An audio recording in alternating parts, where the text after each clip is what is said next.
Talk radio will actually educate, inspire, and make you think. The future is now. Topics and music that affect your life from Universal Broadcasting Network. Tune in at ubnradio.com.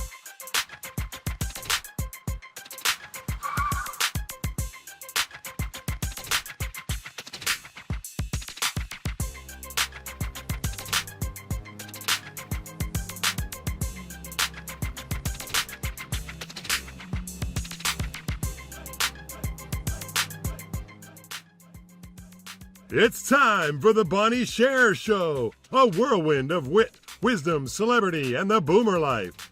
With a little bit of this and a lot of that and so much more you don't want to miss, here's Bonnie.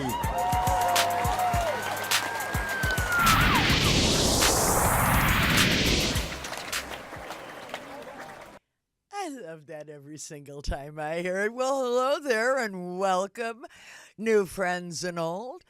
Thank you for tuning in, calling in, and joining our chat. First off, I'd like to thank Mr. Wayne Cobham for our super duper theme music. I am Bonnie Sher, your guide through the world of celebrity and T1 diabetes and the great boomer generation. And I am absolutely thrilled to tell you that my first guest up today is the one, the only, triple Grammy winning, played for everybody on that trumpet, including me, Mr. Wayne Cobham. How are you? Yay! And hey, Bob. My T1 guest is Dr. Jody Stanislaw of the great state of Idaho. So if you have a question or you have a comment, and if it's nice, please call us at 323-843-2826 or follow the hashtag BSHER Radio on Twitter. That's # BSHER. Got it? Good. So now settle in and please say hello to my first guest and a dear, dear friend of mine, the wonderful Wayne Cobham. Hey, Bonnie. How are you? Love and kisses. Hey, Wayne, how are you? I'm doing well. How about you, Bonnie? I'm okay. It's just kind of strange for me to see you during daylight hours. I know, right? I almost we always didn't. See you in the midnight hour, you know? But that's the best. Wayne, you have accomplished. I mean, I have like little goosebumples even thinking about all that you've done for what? The last 35 years, is it? Or maybe a couple minutes less. Maybe like something like that. On it for a while, huh? Well, let me ask you this. I was reading that you had something to do with the Apollo Theater. Can you tell us a little bit about the Apollo? Well, you know, that's kind of deep. I have a real good friend of mine named Shirley Taylor, who was booking a lot of acts there and trying to do another production series there. So, and trying to do inspirational talks and inspirational guests. She called me up one day and told me, you know, why don't you come down and speak to some of these kids and some of these aspiring artists. Tell them about yourself. Tell them what your luck was, how you were blessed, and give them some direction. So I was glad to do that. And Shirley Taylor happened to be the sister of a dear friend of mine who unfortunately just passed recently. Her name is Yvonne Wright Willis. Oh, I read about that. I'm sorry. and Yvonne Wright, besides being a great friend and a girlfriend of way back before I got married, but she also was a songwriter with Stevie Wonder, and she wrote quite a few of his hits. Yeah, So, Wow. so that was that connection with the Apollo and the stuff. Besides playing there like 100 times or more, That's an amazing it's just run I for was just you. there being help out people. You and I have talked about some of this before, but I think we both have a common uh, love of da funk. What do you think now about Bruno Mars and Mark Ronson sort of bringing it all back around with Uptown Funk? I love that. I mean, for Bruno's such a talented guy anyway. He plays everything, sings everything, and he brought it full circle to a live band kicking butt on stage, doing what he did with that tune on Top Funk. Uh, partner that with some of his earlier recordings of the variety of genres of music which he recorded and played. The Uptown Funk thing was just so refreshing to bring back tidbits of all of the groups that had done it before him. It was like a homage to everyone, James Brown, Cameo, Earth, Wind and Fire, you name it. He had little tidbits of that. Morris Day and the Time, You Prince, played all with of that. It's great. Cameo, didn't you? Which one? Did you play? You played with Cameo, didn't you? Yes, I did. I was blessed in 1985. We did a UK tour. Wow. Cameo. Well, I was at A&M right around those times, so I do remember Cameo. Very A&M. I'm sorry, Casablanca. Mm-hmm. The girl's not Word with up. it yet. I told you I'm not quite awake yet. Can you tell us about maybe some of your current projects? What you got going on? Other than trying to talk me into recording. I've been hanging in there trying to do so many things, for so many people. And I've taken, I was in the backseat of taking care of myself for so long. I have an album project, CD project that's been in the final mix stage for years. And it's so close to being finished. I just decided recently to take some time out for myself because life's too short, And I Absolutely. think it was the passing of my friend that just hit me in the face with that. And I was like, the tracks are there. They need a mix. I do mixes for people. It was just really tough doing it for myself because I was too hypercritical of the I can music. I was like, relate. it had to be perfect. Yeah. If I heard myself breathe, I had to fix that. I do understand that. Excuse me. How do you prepare? I mean, if you're going into, let's say, well, I would guess it would be different preparations to go in and lay tracks as opposed to getting your head wrapped around this is one, how to get started with an arrangement. Do you hear it in your head or do you play out the song? What Well, gives you that? different things. Different things light my fire, I guess, for lack of a better word. Sometimes I can come down to the studio, and I'll get on the keyboards or something, and I'll find a patch, a sound that twerks me, a bass sound. More often than not, I'll come up with a bass groove, and that'll be the foundation of something that I start thinking about.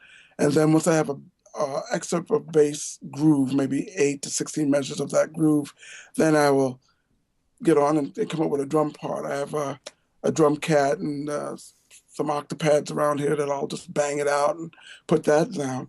And it's like building a house. You got to start with a foundation. So once I get my groove going, I get the bass and drums going, then I start listening for other things. And I build it up that way when I'm doing it for myself.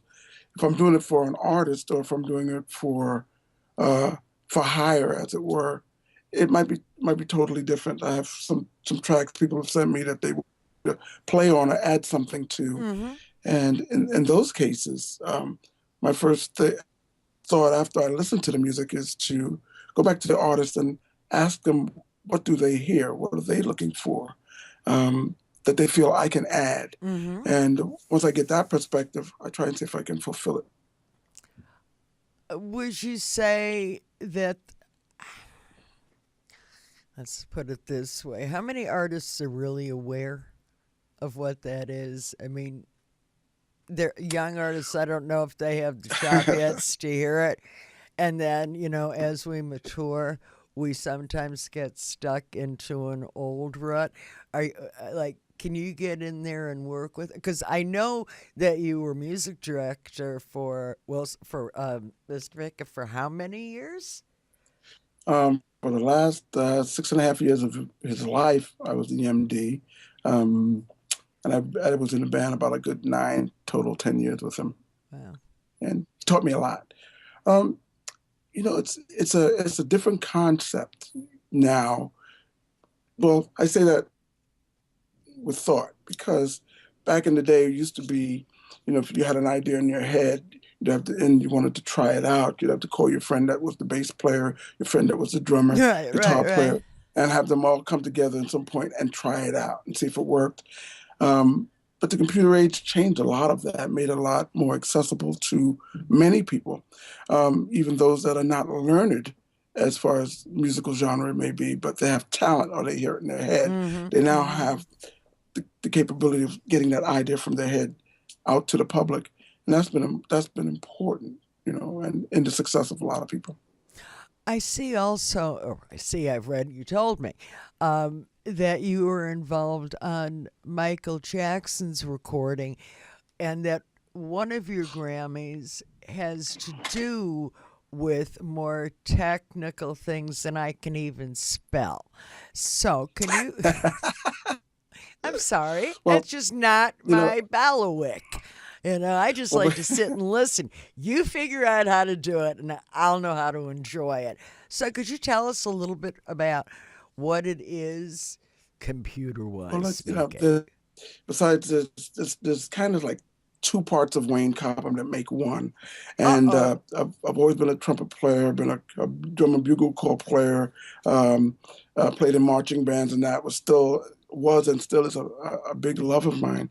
But I'm happy to say there's also a geeky kind of piece of it where, a short story. I was dating someone once who wanted me to produce them as a singer, but they had a great voice, but they never practiced. But one thing they could do is type their butt off, on a typewriter. This is pre-computers, and something called word processing was coming out, and I decided that since they typed so well with no errors, hey, maybe why don't you go to school for word processing? And they learned on a system called the Wang, W-A-N-G back then, and they became proficient on that.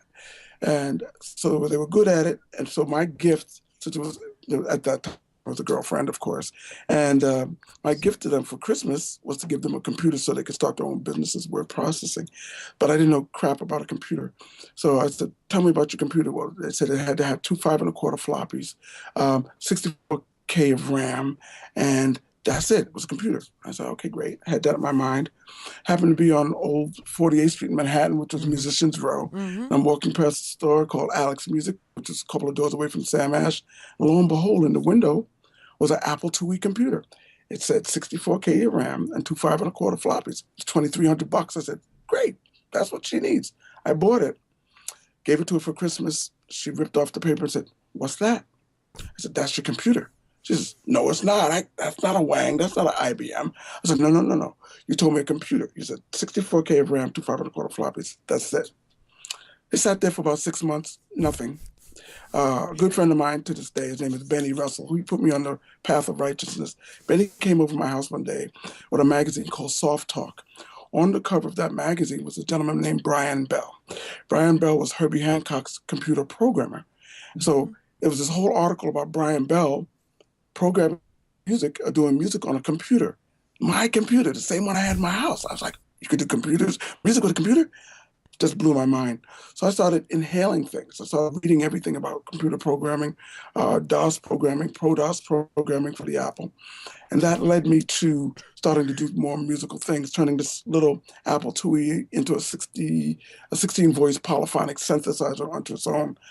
And then my same buddy a few months later said, hey, there's a patch, you can write music with it. I said, really? Blew my mind. So I started inhaling all my reading around that and trying it out. And I came up with some tweaks to the program that Benny encouraged me to send to the program maker, this company, and which I did. They put me on their software advisory board, which was great because now they were sending me all the free things. As soon as it came out new, they'd send it to me. And it was great. So now I'm in the ballpark. I'm learning all this new stuff, computer operation, and being a geek around it. Then the salesman says, there's something new coming out. I said, what's that? He says, it's called MIDI. I said, what's that? It's a musical instrument digital interface. It's a method of you can take a Korg device, plug it into a Yamaha, into a Roland device, play the Korg and the organ sound simultaneously. I said, wow, that was kind of great. And he said, and then you could also plug that into a computer and record it. And that was my kickoff. So I was geeked out pre-MIDI, doing things with computers and recording people. I did part of my brother's Warning album for GRP using an Apple IIe computer and a program called Master Tracks. Then I started doing hip-hop beats for folks, and so I started getting proficient around sampling. And that led me to another genre of my life, where I started doing stuff for a great producer, musician called Teddy Riley. He had a band called Guys, produced everyone. And he used to call me up and say, hey, man, you got any drum samples? I said, sure. So I'd make some drum samples for him. He wanted kicks, he wanted snares, and I'd do these custom samples, and I'd sell them to Teddy. And lo and behold, I was about to do something for a singer called Keith Sweat, go out on the road and do some work with Keith Sweat, being his computer guy, not a trumpet player at that point. And Teddy said, no, man, I really need you to work on a Guy project. And I said, well, Keith is paying me some really good dollars, man. So Teddy said, well, I'll put you down on a Michael Jackson project. And I said, psh, you win. Right. That was those were I would have signed up for that too. Yeah, and so I wound up doing all of the programming, sampling stuff for the Michael Jackson Dangerous in History album. And since most of my gear was custom to me and here at home in my house, they wanted me to fly out to California. So Michael and his people arranged to fly not only me, but all my gear out. I had to pack it up, road case it, and they shipped it to LA to do the record. So sure, you didn't call, you didn't write, you didn't come over for dinner, nothing. I didn't hear a word from you. I should have. Yeah, you should. What advice, Wayne, would you give a young musician, somebody entering the industry now? Either on the technical side or on the actual instrument side. What does it take nowadays? It takes a lot of luck and a lot of perseverance. And I would also say that some talent, a heck of a lot of talent and determination of what you want to do. And if there's such, I used to hear this word before, it was called stick-to-itiveness. Right. You got to hang in there and give it up. There's, with all of the blessings I've had in my life, and those hopefully still yet to come, there's been a lot of times when I didn't succeed. I've gone out for auditions where I thought I was the baddest cat in the world, and I wasn't. Right. I didn't believe it. It was their fault. But but it took a time for me to figure out who I was, what I wanted to do, and my direction. I think that's also a part of our age now. I think we're entering a time now where we are more mellow. I mean, we still have the same drive, the same passion, but it's like, okay, let's just take this a step slower and see what it means, because we make better choices because we've been on the planet longer, and we know what drives us, and we know please God, what kicks us in the back of the knees. And I think one of the best things for me, at least, about being a boomer is that I have all of that stashed away. And hopefully that'll leave me more space, not worrying about should I, shouldn't I. I already know that. But how do I do it? To be graceful, to be meaningful, and to be joyful, which is about what I need and want around me. And I'll tell you what, Wayne, when it comes to joyful and meaningful, that's my relationship with you, my friend. I want to thank you so very much for sharing time with me today. Before I let you go, would you please let our audience know how they can follow you? Oh, you can follow me on all of the socials on Instagram, Facebook, you name it. I've got a little place there. Also, I have a website called, www.waynecobham.com, There you where you go. could find out a little bit more things about me. I have to update it though. And you can always call Bonnie because Bonnie will always know where I'm at. There you go. You can always call Bonnie. Or you can certainly email me at bonnie@bonniesher.com. Because if you call me Exactly. too early in the morning, I probably won't answer the phone. You're funny. I'm honest. Wayne, I love you. I thank you so much. And I am so looking forward to the next time that we can work together again. We got to do this. And if one last thing I would say, because I just thought about this. If artists could, young artists or artists in particular, could, especially playing in bands, if they could adjust to playing their role. And what I mean about that, we practice and we practice and we practice. We want to be the baddest trumpet player, the baddest drummer. We want to be the baddest singer. We want to be that. Then we get into a band. And what I'm trying to teach people these days is, where's your role in the band? If you have a front person, a singer up front, yes, you're the best guitar player, the best trumpet player, but we're still a backup band. We have to support that person up front. And that's the key to a blended environment that works. So when you can find yourself to fit and make that blend, it just becomes perfect. And that's a challenge for us sometimes, but Well, that's what you makes it have all work. definitely mastered that. One of my notes was to actually mention that when you have worked with me in the past, how thoroughly supportive you are to the artist. And it's just a joy. And you are a joy. And Wayne, be well. I love Thank you, you. man. Be well. And we'll see you soon. Love you. We'll do it again.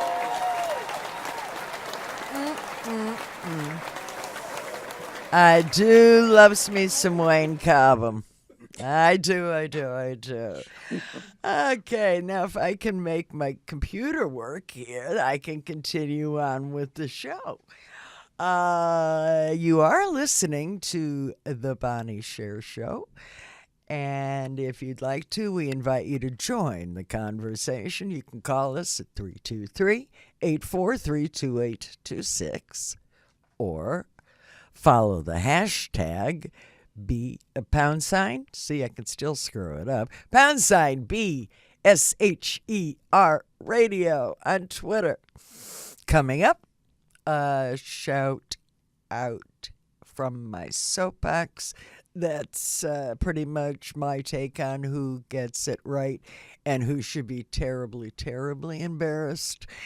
But for now, let's go to break with one of my favorite tunes sung by one of my favorite singers that is just the culmination of how I'm feeling right this very moment. Excuse me. The song is Judy Garland's Once in a Lifetime. Take it away.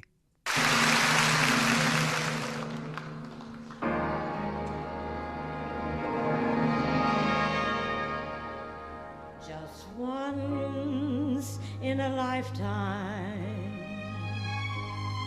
there's one special moment, one wonderful moment when fate takes your hand,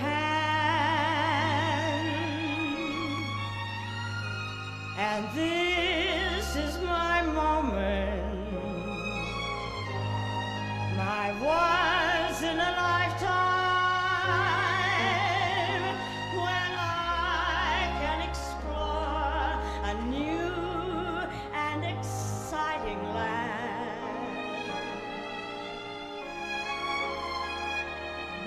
For once in my lifetime, I feel like a giant. I soar like an eagle, as though I had wings.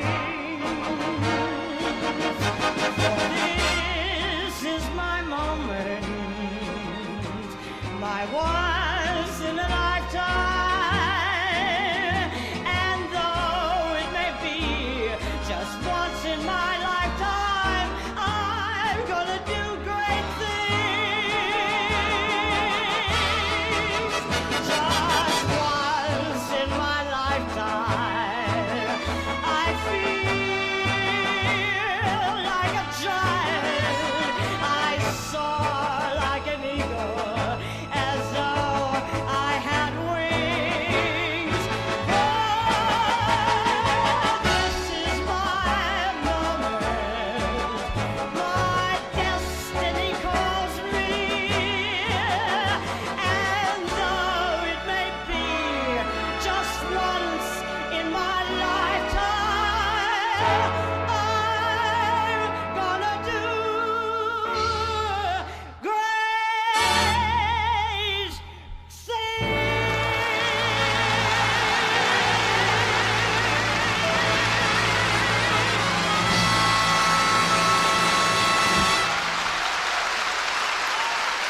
Damn.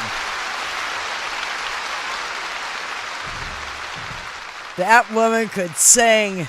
Ladies and gentlemen, I welcome you back to the Bonnie Sher Show, and joining me in this segment is Dr. Jody Stanislaw, a member of the T1D community from the great state of Idaho. Hi there, Jody.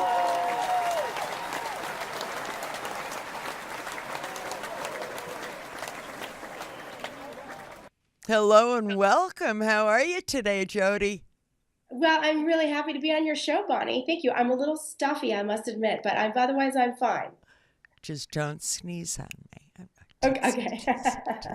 I really want to thank you. I know how busy your practice is and how busy you are, and I really, really appreciate you taking the time out of your day to come here and play with me and the rest of our community. Why don't you go ahead, if you would, please, and share your T1 story with us? I'd be happy to. I think, having type 1 can be a very lonely condition. And that's why I love making time for interviews like this, because for many of us, there's, you don't know anybody with type 1. And so I was diagnosed when I was 7. And I spent a week in the hospital. I actually had a great time in the hospital, to be honest, because, once you get over the DKA in a day or so, you feel pretty good. Right. And I got to play in the hospital for a week, and it was a Seattle Children's Hospital, which is an excellent hospital. And they had a game room, and I had cable TV on my bed, which was unheard of in 1980. And yeah, I didn't really, I had one shot a day and I couldn't eat sugar. So those were the biggest changes. But otherwise, as a 7-year-old, you don't really know. Mm-hmm. And so as the years went on, diet is what got to me. Mm-hmm. I was told I had to weigh and measure everything, and I didn't want to. And so I started sneaking food, and I knew where the cookie jar was, of course, at every friend's house. And I could find times to secretly, binge when nobody was looking at grandma's house. Right. And so the eating disorder issue, which I think is very common with type 1s, became a big deal. And I ended up, going to a rehab center in my 20s for a couple months, because as type 1, you have to think about food every day. And I still do. Mm-hmm. You still have to think about what you're eating and how much and what time and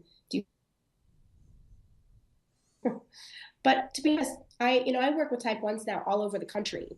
And I think I have this visual of, whatever is cracked allows light through. Okay. We're stuck. And I love that philosophy. What? What's that? Uh-oh, my video is stuck. I think I'm back now, no? We're hearing you now. I can hear you now. Okay. There we go. Okay. I know. I'm totally with you on your track. Go ahead.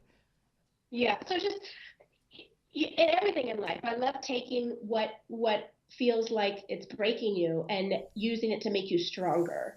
And once I got over the eating disorder issue, which took over my life for a while, and I just really wanted to make a difference in the world. And there's a lot of type 1s that need help. And I love doing that now. You know, I have a practice where I work with type 1s on the phone all over the country as their consultant. And I do counseling and nutrition and help them with their sugar levels, because it's so frustrating to go to the doctor and you see the doctor and he looks at your A1C, and then you go to the nutritionist and you figure out what to eat, or then you need to get a counselor, or, and so I like to provide everything to my clients. And it's type 1 is something, I mean, I'm meeting you because of type 1. You meet so many great people because you have type 1. So there's, it, just like with everything in life, you know, when life throws you lemons, you make lemonade. And I really embrace that and try to help others. You know, I see two paths. I see people that really complain and feel awful and feel pity and feel fear and don't take care of themselves, and they pay for it. And I see people that just rise above it and go, hey, you know, nobody wanted this, but we can make this work out. Absolutely. Well, again, it's how you view it and how you, I mean, that's such a contradictory statement, which the latter was, you know, you're angry, and so you're really going to show yourself how angry you are. You're really going to take yourself down. I was that teenager. I fought it tooth and nail.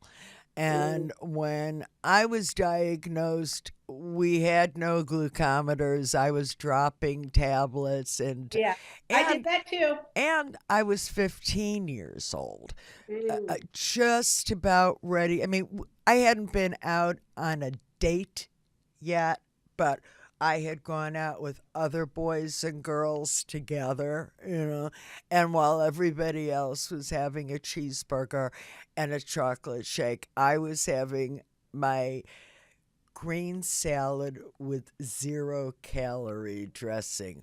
Woo! So we were set up for that. I mean, because you do, you know, the whole thing about, do you eat to live or live to eat? Well, clearly, as type 1s especially, we need to keep that balance, because you have to take insulin or you die. And if you don't eat and you take insulin, this isn't good.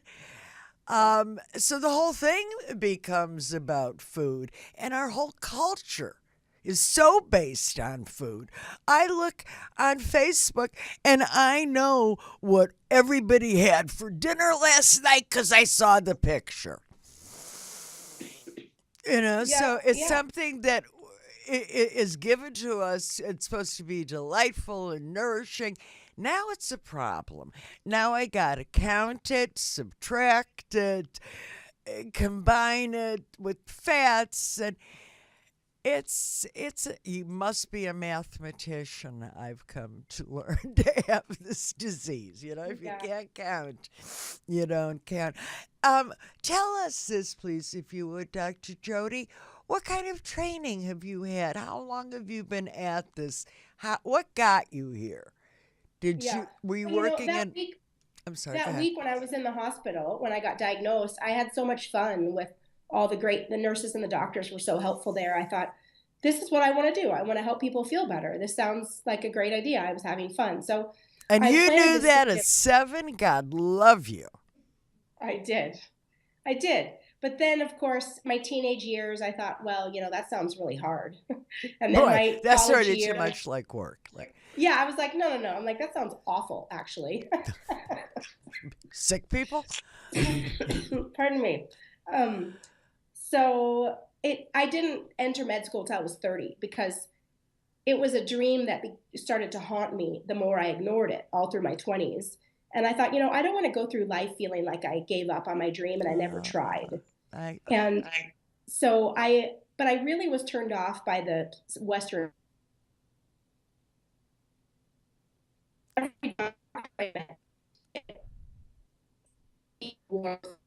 I want to practice with. So I found this holistic medical school in Seattle. There's only 4 in the country. And so I have I had a pre-med undergrad and then a 5-year doctorate medical school training. So as an ND, that's the letters after my name are ND as a naturopathic doctor. And so we have the same pathology and science that a regular medical school has, but we also got a year of nutrition, of exercise science, herbal medicine, all the natural things that you can think of. So it really was something that felt more nice, more holistic. And so that's how I work with patients, is I can help them with their diabetes, but then I also love to hear about how it's going. I mean, I do a lot of counseling. I help them with what to eat. I just listen to them, and I can understand. I have that unique perspective because I also truly understand. So. Well, it does, the old adage, it takes one to know one. I finally had a conversation with my endo, and I said, look, you arguably are the most brilliant endo on the planet, but one thing you aren't and can never be is a type 1. We know how this feels. We know the fears, and they aren't always so easy to explain to somebody. How do you explain what high blood sugar feels like? Mine is, I feel like somebody took a syringe into my vein and sucked out all of my energy. Mm-hmm. Yeah. But it does take one to know one. And I think that for a patient client to come to see somebody who shares all of that information of the feeling, not just the cerebral stuff, but it is a very feeling kind of disease when you can see your blood sugar move because of your emotions. You know how emotional it is, and for somebody else to understand that. So you walk in there and you've got a commonality. I think that would really build a greater trust. And I don't know because I've never seen you as a patient. I read you. But I think it would be just wonderful to not have to always explain. Just to have somebody there with you who knows. Can you do me a favor and tell our audience how they can follow you, contact you, and get to know about you some more? Sure. And then I have some questions to ask you more. Go ahead. Okay. So my website is drjodyn.com, and it's just DRJODY and then the letter N as in Nancy and the letter D as in David.com. That's my website. And I also have a great group program where type 1s from all over the country, we get together on the phone twice a month, and then we have this daily forum where we connect every day. And it creates a sense of community and support that I think is really a key part of feeling well with type 1. Mm-hmm. And that is found at consult with drjody.com. So it's just consult with drjody.com/group program. So there's a whole page that you can read about the group program. That's a really fun way to be involved. And if you really feel like you're ready for some serious A1C improvement, mental improvement, nutrition, I want to feel better than ever, then I can sign up have a private call with me, and we can find out how I can help you privately. And I have a 3-month program where we can work one-on-one for 3 months, or just some individual appointments. We individualize it once I get to know you on the phone in the free consult. And the free consult, you can sign up at consult with Dr. Jody, same URL.com, Mm-hmm. but then it's /type 1. And that's just, of course, the number 1. So consult with drjody.com/group program or consult with drjody.com/type 1. So those will both take you to different opportunities for you to work with me. Terrific. But before I let you go, there's something that we've started doing here on the Bonnie Sher Show, and that's I like to hear again, from those of us in the trenches with type 1. And of Yes, course, yes, you being a practitioner as well. I have something on my website which is called Bonnie's Secret Files. Okay. And they're little tricks that I've come up with through my years or honed that seem to move me along. My first one was when I realized I get foot cramps at night. And my father, who's no longer with us, used to suffer with the same thing. And he suggested that I take a bar of soap, ivory soap, just not a glycerin soap, it's like me, any soap, and put it between the mattress pad and the bottom sheet. Now, I don't know why it works or how it works, but I've never had foot cramps again. And that's from an 89-cent bar of soap. So, what you got in your bag of tricks? Do you have a secret file for me? Well, you know what? It's so funny because to so many people, that particular one sounds crazy, doesn't it? And I have, it sounds crazy. You know, I would love to. I think we discussed this once in medical school about why that worked, and it eludes me right now. But there really was. It eluded Dr. Oz, also. I want to say so. Yeah. But it works. There was a reason. There really.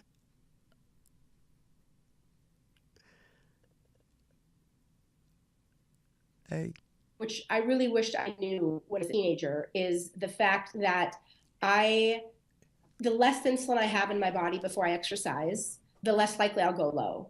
And nobody ever told me that. Let me hear that again. The less insulin that you have going into exercise. Yes, the less likely you'll go low. It's $1 million message to me. That's amazing. It's $1 million message. I would have paid $1 million to know that when I was 14, and eating when I was in the gym, and eating when I was playing soccer, and eating when I was hiking, because all I was ever told was when you exercise, you have to eat. Yes. No, that's all I was told. And nobody said, and I was angry. It forced me into my eating disorder and, my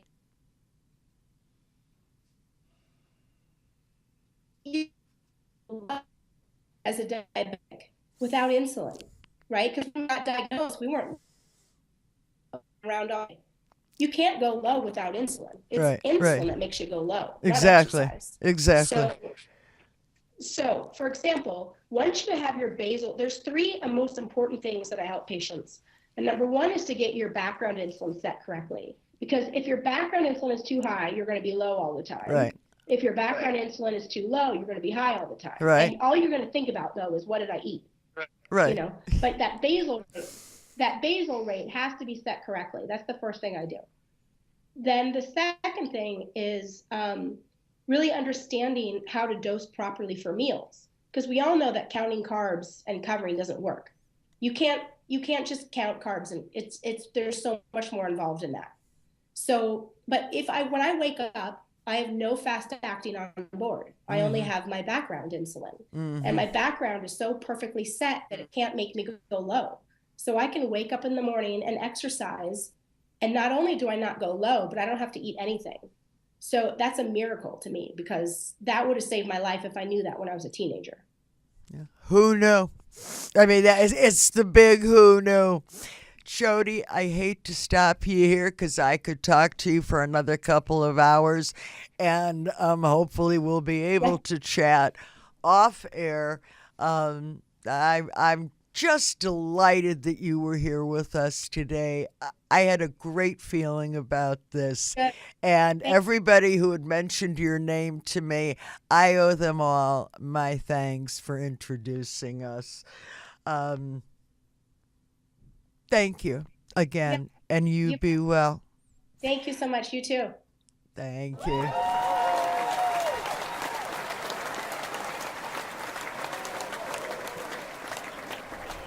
And to the rest of my T1Ds out there, I invite you to write me and let me know if you'd like to be my co-host on an episode. It's so very simple. Write me at bonnie@bonniesher.com. And it's really that easy. Or you can hit me up on Facebook. You can private message me. I'm very findable. So, now I hate to end this segment, but it's time for my soapbox. And first, I'd like to give a shout out to whom but my Type 1 co-hosts for being so very forthcoming and willing to share their stories with us, the good and the bad, their strengths and their weaknesses, and heaven knows their fears, and their willingness to open up to our entire T1D community. So, bravo to all of you. And like I said before, if you'd like to be part of this illustrious group, just let me know. I'll make it happen.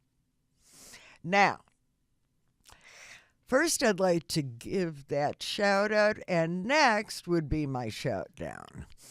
And this is as reported by Winning Democrats, and their byline is enforcing this new bill is going to be a pain in the ass for Michigan Republicans.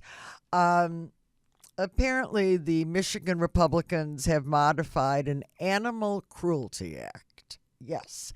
To make any kind of anal or oral sex punishable by up to 15 years in jail. I don't even know where to start with this. I mean, forget about the fact that in 2003, the Supreme Court said this was absolutely unconstitutional, but Michigan Republicans just did what they wanted to do. At first sight, I think this bill seems to be specifically aimed at the gay community.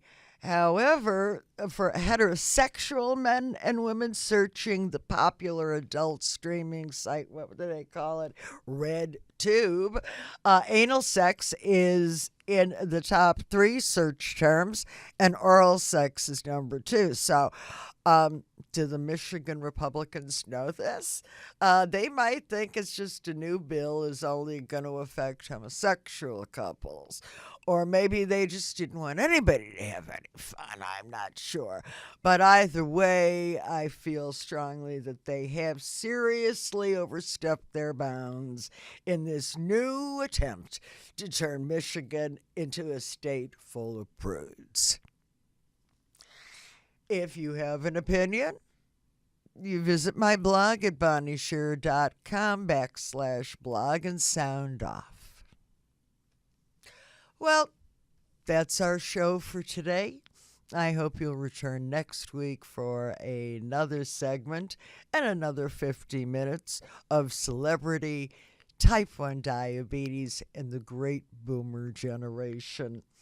Until then, please follow and visit me at bonniesher.com. I'd like to thank again today's guests, Wayne Cobham and Dr. Jody Stanislaw, for taking their time. And a special note of thanks to Corey Bone, who has created this wonderful pair of statement earrings, which are made of red spinel and 14 karat gold, in exchange for this promotional message. It's a medicine show. I don't know what I did there. And if you'd like to get a closer look at Corey's work, go ahead, go to bonniesher.com, scroll down, you'll see Corey Bone and Crown and Anchor jewelry. Now, for my friends, old and new, you probably already know about my great admiration for this man and the fact that he really gave me a career and taught me what I wanted to be. And Sammy Davis Jr., if there are speakers at the pearly gates, well, man, This one's for you. Take us out.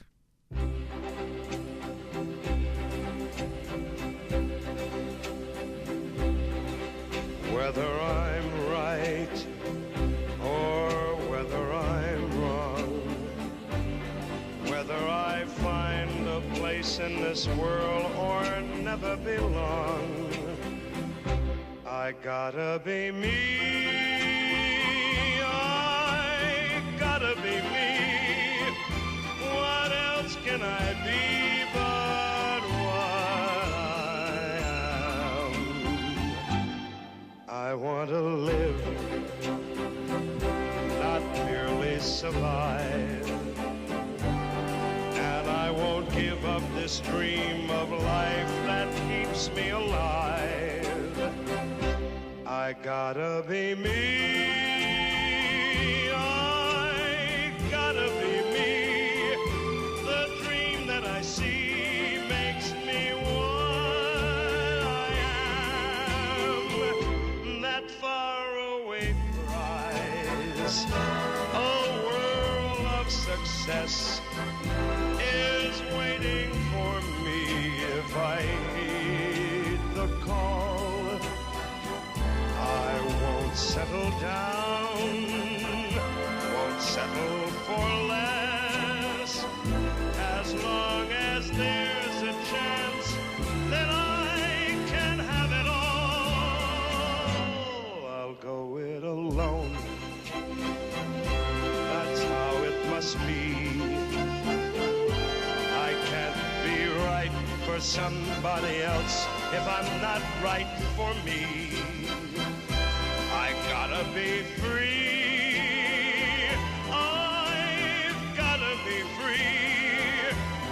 Daring to try to do it or die. I've gotta be me. I'll go it alone. That's how it must be. I can't be right for somebody else if I'm not right for me.